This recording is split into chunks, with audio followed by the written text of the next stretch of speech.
Hi guys, and welcome back to my YouTube channel, and welcome back to another Sims 4 speed building video. So in today's video I'm going to be building this really adorable little bungalow. I absolutely love this house, so hopefully you guys like it as well. As always, you can download this build via the gallery. My origin ID is JessicapieYT, or you can just search for the hashtag JessicapieYT or the hashtag Jessicapie, and then you can find it and then have it in your game. The one thing I will say though is make sure you do turn on bb.moveobjects, because otherwise some things might be misplaced. I always use that cheat when I'm building, and so in case it kind of stands for all of my builds. If you ever decide to download them from the gallery, just make sure that you have that cheat turned on. But in today's video I'm building this really adorable little bungalow, and I absolutely love this. I feel like I haven't actually done a build in this kind of style in such a long time, and there was kind of like a little phase where I just wanted to build these kind of little sweet kind of houses with their little pop outs in the roof, and I haven't done one in so long. And I feel like with all the Sulani builds that I've been doing, and I've just been doing so much, and I really just wanted to sit down and build this, and I actually got inspired to do this build. So the other day I went and saw Toy Story 4 in the cinema, and I'm not going to give any spoilers or anything like that, so you don't have to worry about that, but in it for about a split second there was kind of like this little picture of a house, and it was literally on the screen for a couple of seconds, and I saw it and I just wanted to do another one of these cute little builds. It was kind of similar style to this. It didn't look like this at all. I just kind of got inspired by it, and so that's why I wanted to kind of sit down and just kind of build a really cutesy little house.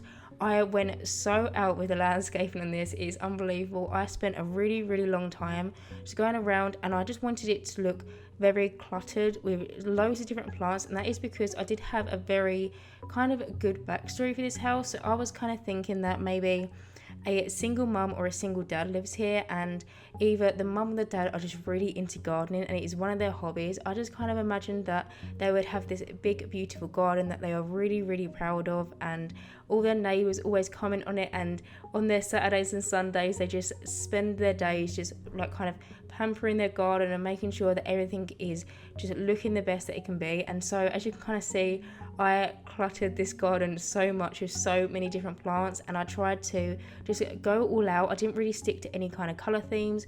I chose some pinks, some blues, some purples, some yellows. I just really wanted it to look like a very cluttered garden, but I still wanted it to kind of look manicured in some way. So as I continued to landscape, I then started to get an even deeper backstory for the Sims that live in this house, and you don't have to stick with my backstories. I just kind of like to create them because sometimes I just think it's really fun sometimes when you create kind of backstories for the Sims that live in your house, and sometimes when I watch other people's videos and they share backstories for the people that they build houses for, it kind of inspires me a little bit, and so I just always like sharing them. But the backstory was a single parent, so obviously it can be either for a mum or a dad. I was just kind of more so thinking a mum, and I was also thinking that maybe she could live here with her toddler who is a little girl, and I just absolutely love the thought of that. I just think that's such a cute little household to play with. And then as I kind of developed more into this build, I was kind of thinking that, well, she obviously loves gardening from the look of her front garden, but I just kind of imagined that she could possibly be in some kind of childcare profession, so maybe she's a babysitter or something. I know that we don't actually have any jobs in the game like that, or I don't think. I'm pretty sure that the teen jobs actually recently got updated, and I believe that you can now actually have some of the teenage jobs if you're a young adult. I'm not completely sure though, because I haven't actually played with that part of the game yet, or I have but not in a while. But I know there is actually a teenage kind of babysitter, so if you're a teenager you can be a babysitter as kind of like a part-time job. I'm not sure if that's actually available for young adults, but that's just kind of what I imagined the mum to do, kind of like her job. I just imagine that she absolutely loves children and she loves gardening, and another thing that she actually really enjoys is baking. Now, I actually watched The Great British Bake Off when I was building this, so maybe that's what kind of influenced me to maybe kind of have that backstory, but that's just kind of what I envisioned when I was building this house.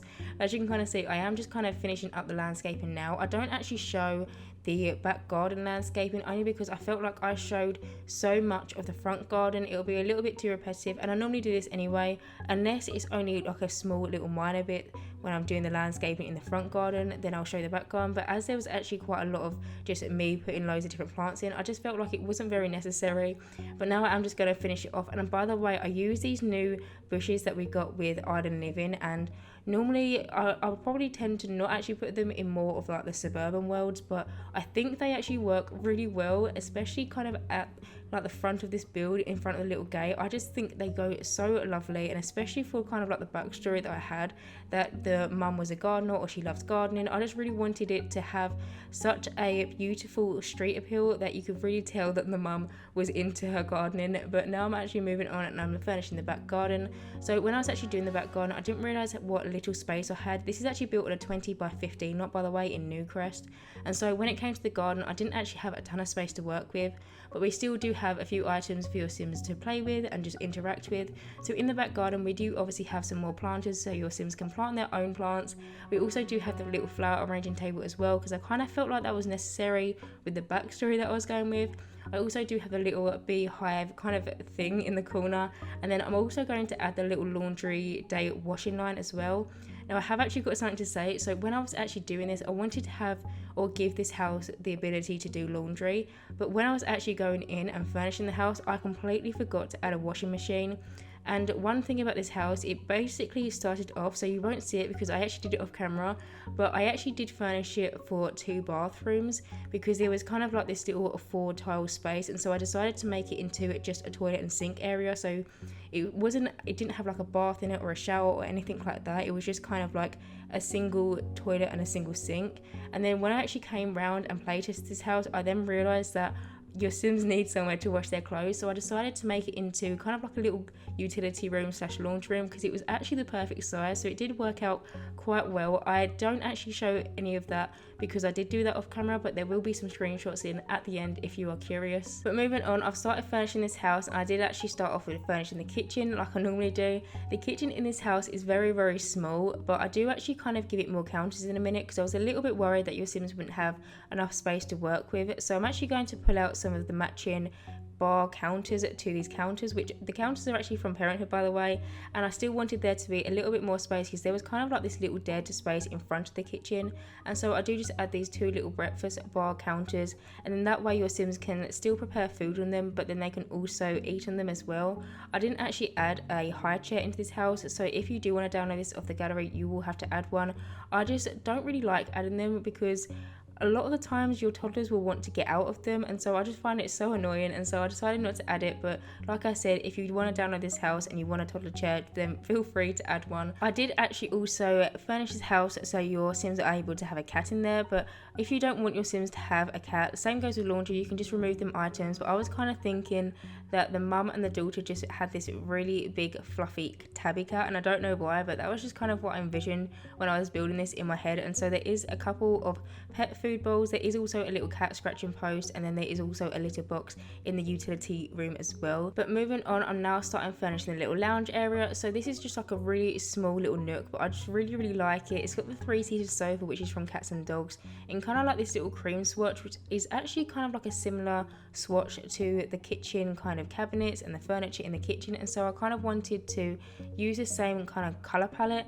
And now I'm just finishing up that little area. I did also just add a little TV there as well. I never actually tend to use that TV, and I don't know why. I always tend to go for the more modern one.